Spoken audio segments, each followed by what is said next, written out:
मन में बहुत गंदे विचार आते हैं, मन को कैसे कंट्रोल करें? देखो, विचारों का काम ही है आना और जाना, लहरों का काम ही है आना और जाना। लहरों को समझो, समझना पड़ेगा। लहर आई, आने दो, कोई बात नहीं, लेकिन उसके साथ बह मत जाओ। समझो उसको कि अभी आ रही है, थोड़ी देर में यही अच्छे अच्छे विचार बन के आ जाएगी। क्योंकि जैसे सुख और दुख जीवन में आते जाते रहते हैं, स्थिर स्थिर नहीं है, अस्थाई स्थाई नहीं है, ऐसे ये विचार भी स्थाई नहीं है। कभी गंदे, कभी अच्छे, कभी न्यूट्रल आते ही रहते हैं। कभी अमीर बनने का विचार, कभी जो कुछ है उसको भी दान में दे जाने का विचार, महान बन जाने का विचार, कभी चेला बनने का विचार, तो कभी गुरु बनने का विचार, ये आते ही रहते हैं। कभी लाखों रुपए दान दे के किसी को ना बताने का विचार, और कभी 2 रुपए दे के भी पूरी गली में गाने का विचार, आते ही रहते हैं। तो तुमने इन विचारों को बस देखना है, नोटिस करना है कि कब मेरा दिमाग कौन से विचार को क्रिएट कर रहा है। और चाहो तो एक डायरी लगा लो, आपको समझ में आता जाएगा कि कितना ज़्यादा, यानी कितनी सफाई करने वाली है घर में। केवल नॉर्मल धूल है कमरे में तो अलग प्रोसीजर है, थोड़ी सीलन की बदबू आ रही है तो अलग प्रोसीजर है, और कहीं चूहा मर गया है, सड़ी हुई बदबू आ रही है तो अलग प्रोसीजर है। तो पहले आपको देखना पड़ेगा कि आपके इस दिमाग में कितना कचरा है, उसको नोटिस करना पड़ेगा। उसके बाद प्रोसेस चालू होगा। लेकिन बहना नहीं है, बह नहीं जाना है, साफ करना है।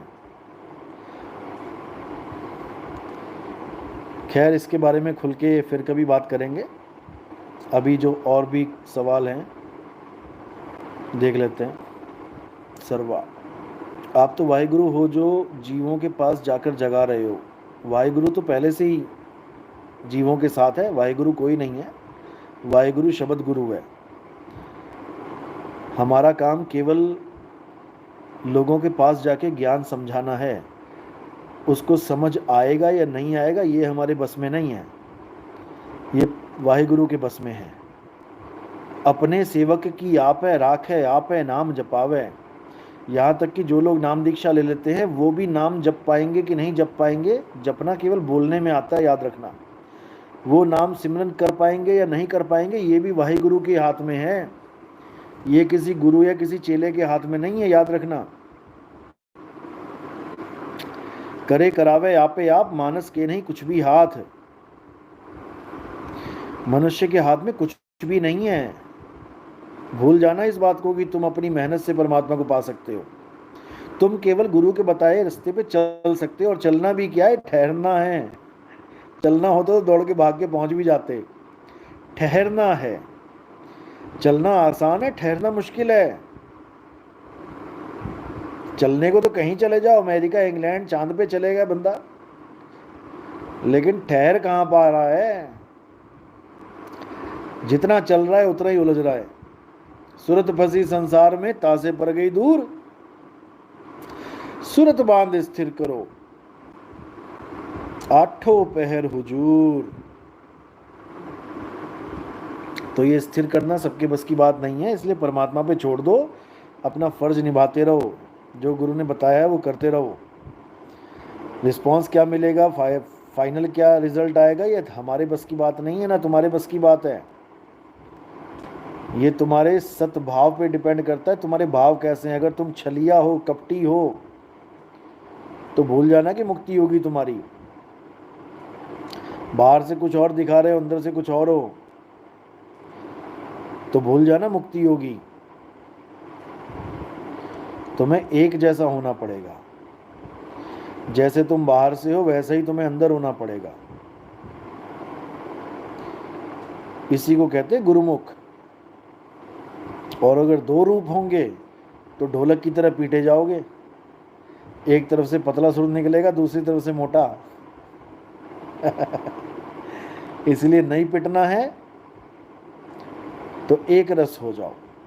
इसी को बोला है ध्यान मूल गुरु रूप है, पूजा मूल गुरु पाऊं, मंत्र मूल गुरु वचन है और मोक्ष मूल सतभाव, जो तुम्हारा भाव है। अब को सत्य कर लो, वरना भूल जाना कि मुक्ति मुक्ति मिलेगी। पीछे पूंछ लगा के घुमाया जाएगा 84 में, हालत खराब हो जाएगी और कोई बचाने वाला नहीं मिलेगा। वीडियो बनाने वाले सारे मिल जाएंगे, याद रखना। देखते हो ना वीडियोस, स्टेटस पे भी डालता हूँ मैं। बस वीडियो बनाई जाएगी, फिर बचाएगा कोई नहीं। और एक चोले से दूसरे चोले में, दूसरे से तीसरे चोले में भटकते भटकते तुम्हारी नानी याद आ जाएगी तुम्हें। इसलिए अपने भाव को सत्य रखो, छल कपट मत करो, चालाकी मत करो। धरी की धरी यहीं रह जाएगी। सहज सियाणपा लख होवे एक न चले नाल। कितना ही सियाणपा होए तुम्हारे अंदर, एक भी साथ नहीं चलने का।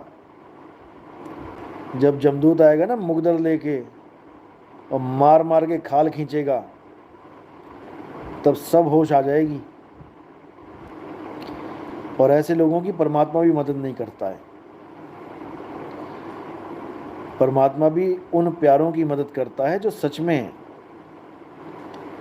में परमात्मा के प्रेमी हैं और उसके जीवों को सच में प्रेम करते हैं, ठगते नहीं हैं।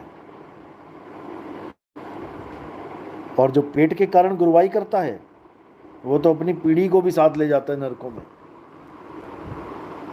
पेट कारणे करे गुरुवाई, पीढ़ी सहित नरक में जाई। क्योंकि संगत का पैसा उसका परिवार भी खाता है और पीढ़ियां खाती हैं। ये जितने भी वंशवाद चल रहे हैं ना, दादाजी ने पिताजी को गद्दी दे दी, पिताजी ने पोताजी को गद्दी दे दी, पोताजी आगे पैदा कर रहा है एक और गद्दी का वारिस, ये सब वंशवाद है। ये सब नरक में जाने की तैयारी है। पेट कारण गुरुवाई चल रही है ये। जैसे पंडित जी अपना सारा तामझाम अपने बेटे को देके जाता है, वो दूसरा पंडित नहीं देखता कि कोई ज्ञानी पंडित मिल जाए तो मैं अपना सारा इस हिसाब किताब उसको सौंप दूं। नहीं, वो अपने बेटे को देके जाएगा। क्यों?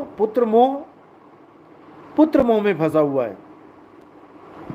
जितना कमाया अपने बेटे को देके जाएगा। देख लो आज वंशवाद में कितना कुछ चल रहा है। लोगों का माल खा खा के खुद भी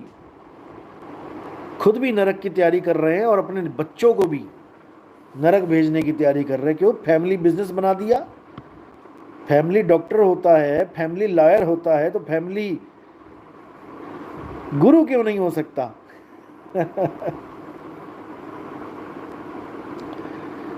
तो इन सब की तैयारी है नरकों में जाने की। ये जितने सतलोक चिल्ला रहे हैं ना ये, और ठेका लेके बैठ गए हैं सतलोक का कि हम ही पहुंचाएंगे, इनकी वो हालत होगी, वो दुर्दशा होगी इनकी कि सोच भी नहीं सकते। कहाँ 84 में ले जाके ठोका जाएगा इनको, कोई बचाने वाला नहीं होगा। इन्हीं को बोला गया झूठा गुरुआ अजगर बना और लख 84 जाए, सारी संगत चींटी बनी तोड़ तोड़ के खाए। देख लो, आएगा हिसाब किताब सामने। एक एक दोअन्नी का हिसाब होगा, एक एक पैसे का हिसाब होगा।